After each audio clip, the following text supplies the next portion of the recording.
ამბები სამეგრელოს შუაგულიდან.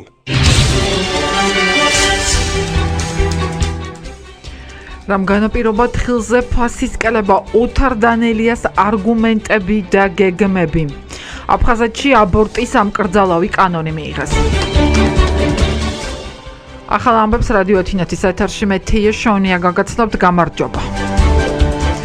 შეღავათიანი აგროკრედიტისა და გრანტის მეშვეობით სამეგრელოში დღეს კიდევ ერთი თხილის საწარმო გაიხსნა, რომელიც დღეს სოფლის მეურნეობის მინისტრმა ოთარ დანელიამ და სამეგრელოს ზემოსვანეთის გუბერნატორმა ლევან შონიამ დაათვალიერეს. მინისტრის თქმით, საწარმო დამტვრეული დაკალიბრებული გამშრალი თხილის წარმოებას უზრუნველყოფს და მასში 50 ადამიანია დასაქმებული.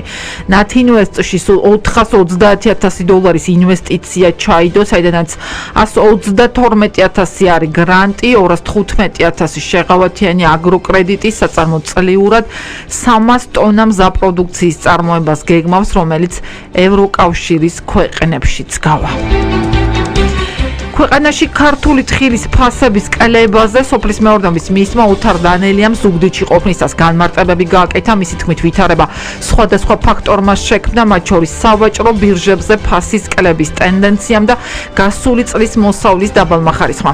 მნიშვნელოვანია ხარისხის კონტროლი. ჩვენ უნდა ვიყოთ დარწმუნებული თითოეული კილოგრამი თხილის ხარისში, რომელიც გადის ქვეყნიდან გასულ წელს სამინისტრომ შეიმუშავა თხილის რეგლამენტი, რომელიც მთავრობის ხდომაზე უახლოეს დღეებში დამტკიცდება და ამ მხრივ პრობლემა აღარ იქნება, თუმცა საჭიროა ასევე ქართული ხარისხიანი თხილის პოპულარიზაცია, აღნიშნა ოთარ დანელიამ. ცნობისთვის, ოთარ დანელია დღეს ზუგდიდში იმყოფებოდა, სადაც გუბერნატორთან ერთად შეღავათიანი აგროკრედიტისა და გრანტის მეშვეობით სამეგრელოში გახსნილი თხილის საწარმო დაათვალიერა. გაგრაში სამართალდამცველებმა 1975 წელს დაბადებული სენაკელი რევაზ უგრეხელიძე დააკავეს. მას ბრალი მკვლელობის მცდელობაში ედება. ამავე ინფორმაციის მიხედვით მიმდინარე წელს 2 თებერვალს უგრეხელიძემ გაგრის მცხოვრებს გუმკერდის არეში დანიჭრილობა მიაყენა. უგრეხელიძე დანაშაულს აღიარებს. აფხაზური მედიის ცნობით, რევაზ უგრეხელიძე საქართველოს მოქალაქეა, რომელმაც აფხაზეთის საზღვარი უკანონოდ გადალახა. რევაზ უგრეხელიძის წინამდე გახსოვ სისხლის სამართლის საქმეს გაგრის რაიონული პროკურატურა იწია. დე-ფაქტო აფხაზეთის პრეზიდენტმა რაულ ხაჯიმამ ხელი მოაწერა კანონს, რომელიც აბორტების აკრძალვას ითვალისწინებს. აფხაზური მედიის ცნობით, უფრო ადრე ჯანდაცვის შესახებ კანონში შეტანილი ცვლილებები ეგრეთ წოდებულმა პარლამენტმა მოიწონა. ახალ კანონში შეტანილი ერთ-ერთი მუხლი ითვალისწინებს აბორტების აკრძალვას გარდა იმ შემთხვევებისა, როცა ორსულობის გაგრძელება საფრთხეს უქმნის მომავალი დედის სიცოცხლეს.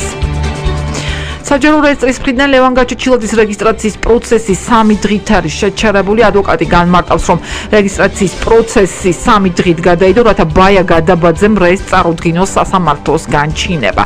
თავის მხრივ, საჯარო რეესტრის დღევანდელი გადაწყვეტილება რეგისტრაციის პროცესის შეჩერებასთან დაკავშირებით ლევან გაჩეჩილაძეს შეუძლია გაასაჩივროს და ამისთვის 30 დღიანი ვადა კანონით განსაზღვრული.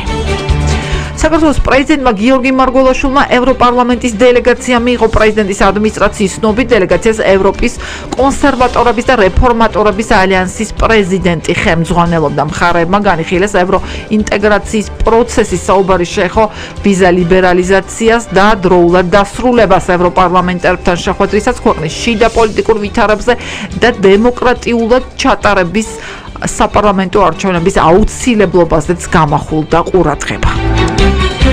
საფრანგეთში საქართველოს ყოფილი ელჩი მამუკა კუდავა ახალ პოლიტიკურ ცენტრს გირჩ შეუერთდა. ამის შესახებ კუდავა განცხადებას სოციალურ ქსელ Facebook-ში აფრთხილებს. კუდავას თქმით, გირჩი როგორც პროევროპული ცენტრისტული პარტია სოციალურად ლიბერალური და ფისკალურად კონსერვატიული განსაკუთრებით შეეცდება მოიპოვოს იმ ელექტორატის ხმები, რომელიც გულაცრუებულია ორპოლუსიანი კონფრონტაციული პოლიტიკური პეიზაჟით. ასეთი კი მოსახლეობის ნახევარზე მეტი აღნიშნავს ყოფილი ელჩი მამუკა კუდავა.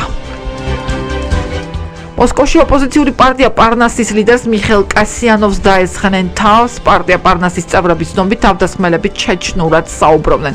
მას ფიზიკური შეურაცხყოფა მამაკაცმა მიაყენა და ტორტიც ესროლა. ცოტა ხნის წინ კასიანოვმა ჩეჩნეთის ლიდერს რაზმან კადიროვის წინააღმდეგ შეიტანა სარჩელი სოციალურ ქსელში კადიროვის მიერ გავრცელებული ვიდეოს გამო, სადაც კასიანოვი იარაღის სამიზნეშია ამუხებული. რომის პაპის სომხეთ საქართველოს და აზერბაიჯანს ეწევა წინასწარი ინფორმაციით პაპის ვიზიტი 2016 წელს ამიერკავკასიის ორ სახელმწიფოში საქართველოსა და აზერბაიჯანში სტუმრობას ითვალისწინებს. ახალი ამბები რადიო თინათის ეთერში მე თია შვენი ამ გაგაცანით დროებით.